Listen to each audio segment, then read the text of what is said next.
Level 1, the dust in the discovery. The corrugated metal door of Unit 418 rolls up with a screech that vibrates into your molars. The air inside is trapped and dead. It smells of hot dust, oxidized metal, and old cardboard. It is the specific odor of things left behind by people who are never coming back. You stand on the concrete lip of the unit, sweat stinging the corners of your eyes. The auctioneer has already moved on down the row, his voice a low drone in the summer heat. You hold a receipt in your hand. It says you paid exactly $10. Your checking account balance checked on your cracked phone screen while sitting in your rusted sedan this morning was $41.12. Rent is due in 3 days. It is $1,150. The math in your head is a persistent, tightening knot behind your ribs. You bought this unit because you saw a heavy rolling toolbox in the back, and you hope to flip it for $200 on the internet by tomorrow. You step into the stifling heat of the unit. You bypass the broken lamps and the boxes of rotting paperbacks. You reach the back wall. Behind the toolbox sits a heavy industrial blue drum. It is sealed with a galvanized steel locking ring. You pry the locking ring loose with a flathead screwdriver from the toolbox. It bites into your palm. The steel ring pops off, clattering loudly onto the concrete. It is the kind of barrel used for shipping chemicals, completely out of place among the thrift store garbage. You lift the heavy plastic lid. Inside, stacked to the brim, are thick, vacuum-sealed canvas bags. They are heavy, coated in a layer of fine white powder that smells faintly of talc and deep earth. You pull a utility knife from your pocket and slice into the top bag. The thick plastic parts with a hiss. The air that escapes smells distinctly of mildew, aging cotton, and old ink. You reach inside and pull out a bundle. It is a brick of $100 bills. They are not the blue-tinted, modern notes with the holographic strips. They are the old design. The faces are smaller. The green ink is darker. They are bound in thick, decaying rubber bands that have fused to the paper.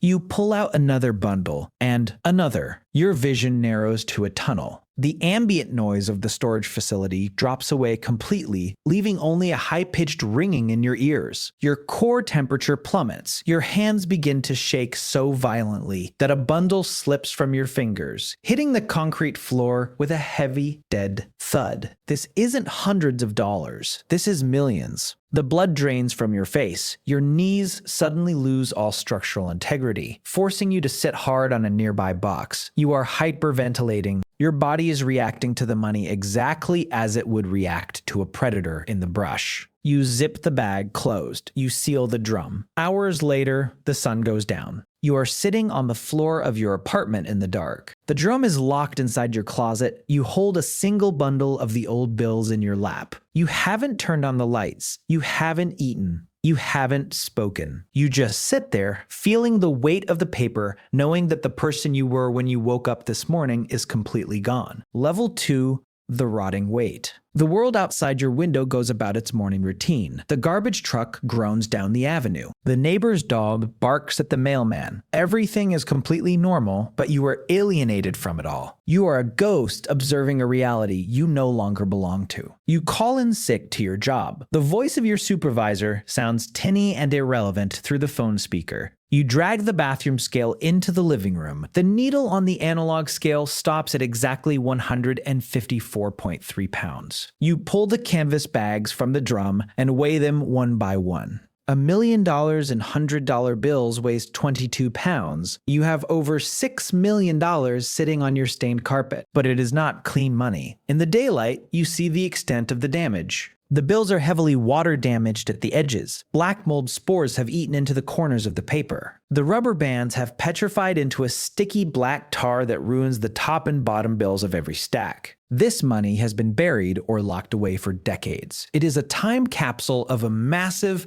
violent enterprise. You spend the entire afternoon taping heavy black trash bags over your apartment windows. You double lock the deadbolt. You wedge a chair under the doorknob. You use the last of your available credit to order a heavy-duty gun safe and 2 industrial dehumidifiers online. When night falls, the true cost of what you have found begins to extract its toll. You lie in bed, staring at the ceiling. Your eyes burn, but your brain refuses to shut down. Every shadow looks like a silhouette. You do not sleep. Every creak of the floorboards from the apartment upstairs sounds like a lock being picked. When a car drives by and its headlights sweep across your taped windows, your muscles lock tight. You will not sleep deeply again for a very long time. You don't know that 2 states away, an automated alert has been triggered. An anonymous shell company operating under the umbrella of the Ochoa Asset Recovery Group monitors public auction records of specific storage units rented under long-dead aliases in the 1980s. An email lands in the inbox of a man named Mateo. It contains the address of the storage facility and the unit number. Level 3, the mildew problem.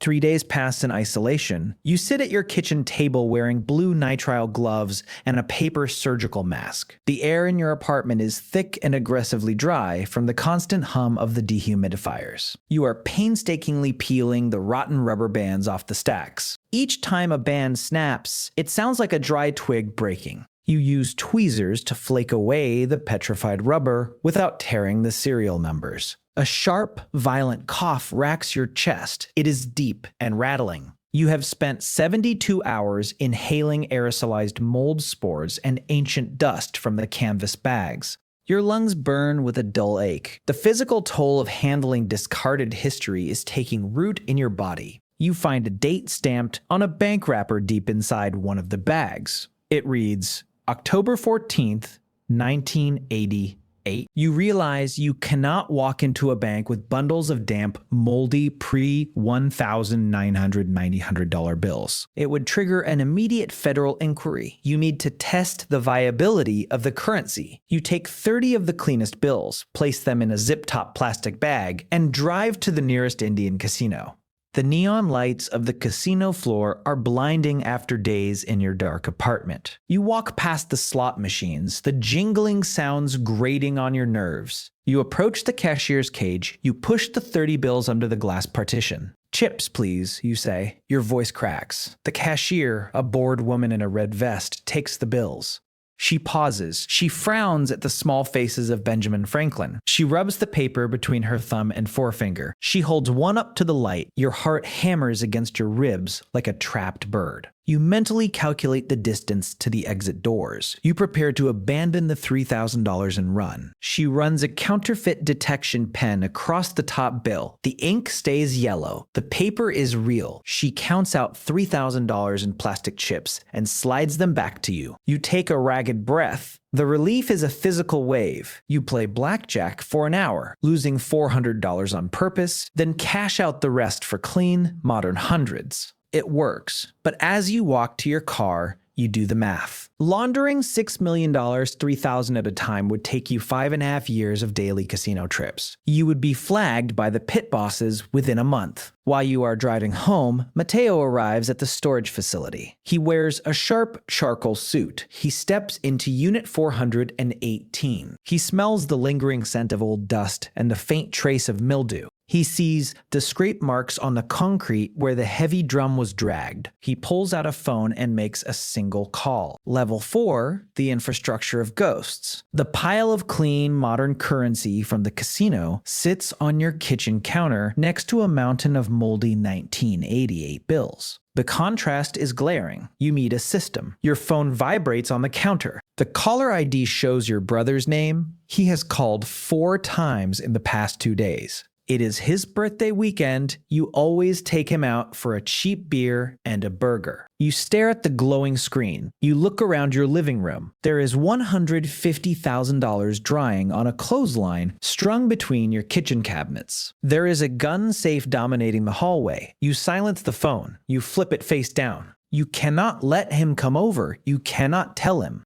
If you tell him, you make him an accessory to a federal crime. If you tell him, you paint a target on his back. The isolation cements itself over you like a second skin. You pull out your laptop and begin researching. You learn the language of ghosts. You pay an online service to register an anonymous LLC in Wyoming. You use a registered agent service to mask your name. You name the company Apex Holdings. You take $8,400 of your clean casino cash and purchase a commercial-grade ozone generator from an industrial supply warehouse. You buy it under the LLC's name, having it delivered to a rented commercial mail drop. You seal the spare bedroom of your apartment with heavy-duty plastic sheeting and duct tape. You build a decontamination chamber. You hang the moldy bills on racks and blast them with ozone for hours, killing the mildew and bleaching the scent of the grave out of the paper. You quit your job via brief email. You are now a full-time processor of the past. But a ghost leaves footprints. Mateo sits in the back room of the storage facility. He has handed the manager an envelope containing $5,000 in cash. On the manager's dusty computer screen, the security footage from the day of the auction plays. Mateo watches your rusted sedan back up to the loading bay. He pauses the video, he zooms in. The camera angle is poor, but the make, model, and the fading paint on the bumper are crystal clear. The hunt has moved from a geographical location to a moving target.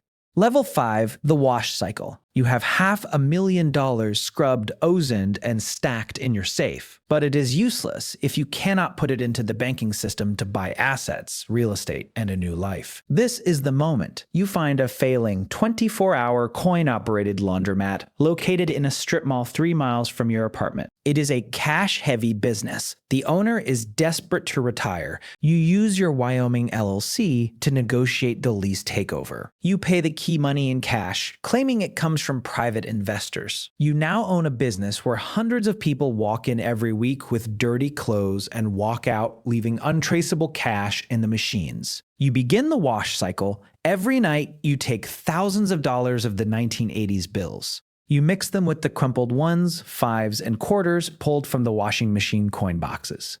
You walk into your local bank branch to make the business deposits. You have read the laws online. You know that any cash transaction over $10,000 triggers a FinCEN Form 8300, a suspicious activity report that goes straight to the IRS. You stand at the teller window. Deposit for Apex Holdings, you say smoothly. You slide the deposit slip under the glass. The amount written on the slip is exactly $9,900. The amount written on the slip is exactly $9,900. You know what you are doing. You are structuring, you are deliberately keeping the deposit just below the reporting threshold to evade federal monitoring. It is a deeply human mistake. You want the money in the bank. You want to feel safe. You believe you are outsmarting the system because the system is visible and you are acting in the shadows. You would do it, anyone would do it. The money is right there, and the finish line is a simple deposit slip away. But structuring is the most common, glaring red flag in the financial sector. The bank's automated compliance software logs the transaction. A silent internal alert is generated in the bank's back office. You walk out of the bank feeling like a king. You check your new business account on your phone. The balance is growing. It is clean, digital money. You drive back to the laundromat. As you pull into the strip mall parking lot, you glance in your rearview mirror. Parked across the street, idling in the shadow of a closed diner, is a dark sedan. It is the same sedan that earlier that afternoon was parked outside your old apartment building, running the plates on your rusted car. Mateo is no longer looking for a moving target. He has found you. Level 6, the account freeze. The dark sedan does not stay parked. It slowly rolls forward, the taillights bleeding red across the wet asphalt, and disappears around the corner. You do not breathe until it is gone. You sit in your car, your hands gripping the steering wheel so tightly your knuckles ache. You pull out your phone and open your banking app to check the Apex Holdings account. You need to transfer the money to an offshore routing number tonight. You need a ticket out. The screen loads. The balance of $48,950 appears. But below the number, a red banner stretches across the screen. Account suspended. Please contact the Fraud and Risk Management Department. Your stomach drops out. Your unique mistake has closed the jaws of the trap. The algorithm caught your structured deposits. The federal banking system has frozen your funds pending an IRS review. You cannot wire it. You cannot withdraw it. The clean digital money is dead. You drive back to your apartment building parking 3 blocks away. You take the alleys. You are navigating the street-level logistics of a hunted animal. You slip through the back service door of your building. You enter your apartment and strip away the only thing you have left to give. You take a box cutter and slice your driver's license into thin plastic ribbons. You shred your social security card, you take your birth certificate, your apartment lease, and the only printed photograph you have of you and your brother, and you feed them into the sink disposal. The blades grind the paper into pulp. You are actively murdering your own identity. You accept that the person who rented Unit 418 can never exist again. If Mateo finds the MAME, he finds a ghost. Level 7, the breach. You drag the heavy canvas bags out of the gun's safe. You have to move. You begin violently stuffing the ozoned, scrubbed bundles into 2 black duffel bags. The zipper teeth strain under the bulk. A sharp, metallic click echoes from your front door. You freeze. The air in the room suddenly feels cold. The deadbolt turns slowly. Someone is picking the lock with professional silence. Panic spikes in your chest, hot and sharp. You have no weapon. You have only the heavy steel door of the safe and the remaining $3 million in mold-eaten currency stacked inside it. You grab a bottle of lighter fluid you used for your grill, kept under the kitchen sink. The front door creaks open. A sliver of hallway light cuts across the dark living room floor. You hear the soft thud of a heavy boot. You abandon the second duffel bag. You grab the first one, weighing exactly 42.5 pounds, and sling it over your shoulder. You douse the remaining stacks of cartel cash inside the open safe with the lighter fluid. Mateo steps into the living room, a suppressed handgun drawn and leveled at the dark. You strike a match. You drop it into the safe. The chemical accelerant ignites with a hollow whoosh. A wall of orange flame erupts, illuminating Mateo's sharp face in the sudden glare. He flinches, raising an arm to shield his eyes from the blast of heat. In that split second, you cross a line you can never uncross. You shove the heavy steel door of the safe forward with all your body weight, slamming it into Mateo. The steel catches his shoulder, pinning him against the doorframe. He grunts in pain, the gun clattering to the floor. You don't look back. You dive through the kitchen window, shattering the glass with your elbow, and scramble out onto the rusted metal grating of the fire escape. You leave a man to burn with his money. Your morality is incinerated in the exact same moment. Level 8, the leverage. You run for 12 blocks, your lungs burn, but the cough from the mold is gone, replaced by the metallic taste of adrenaline and blood. Your elbow is bleeding from the window glass. You duck into a 24-hour convenience store. The fluorescent lights buzz overhead. You walk to the electronics rack, your chest heaving, and buy a prepaid burner phone with a crumpled $20 bill. You walk back out into the dark, slipping into the shadow of a closed bus terminal. The duffel bag on your shoulder is incredibly heavy, but it is your only way forward. You have roughly $800,000 in clean, usable currency. The rest of the $6 million is either burning in your apartment or locked in the seized bank account. You realize you cannot outrun the Ochoa Asset Recovery Group forever. They have a network. You have a duffel bag. You need a bigger predator to clear the board. You dial the local field office of the DEA. The operator answers.